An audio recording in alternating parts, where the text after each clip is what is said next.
Grúpaí éagsúla ón ETS a bhí man Mheiriceá i Charlottesville, Virginia na Stáit Aontaithe maidin dé Saharan nuair a maríoch ban 32 bliain d'aois. Bhí brat na cónaidhme á úmpar ag landas na grúpaí sin, brat a héan siar go haimseir chug a chathairge Mheiriceá, agus na Stáit a bhí a bhábhar na sclábhaíochta. Der grúpaí librálacha gur brat é a hasan don bhua agus don chiníochas.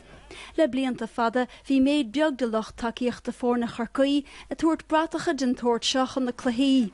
Ach le blianta beag an nuas bhí garáin feite ag cumann lú clascail in héamh sin. Dé dánig se caite bhí an brat le feiscint a ríis ag an gluthe lechanis amáníochta i barc an gCorcaigh. Ní mó ná sásta a bhí trachtarí ar na meáin thó síalta a dúirt go raibh sé go thomláin mí chuí an brat seo a bheith feiscint an lá iníag imachtaí tragódacha Charlottesville. Well, tá sé dachar an bord chunté cófadaigh sa zóldum ó héamh an glíde caithfidh duine éigean gearán dhéanamh den na Gardaí chun rud éigean dhéanamh. No, ag an óm géine tá sa gcuin go léir go bhfuil anna daoine in éireann inis tá tuismitheoir amháin ó an bhratach ó an Africa. Agus is roiig anna grána den na daoine sin in an bratsúna eáil. Ag ó cád túl, tá sé thar a bheith óm bat agus bóthar a thugtó.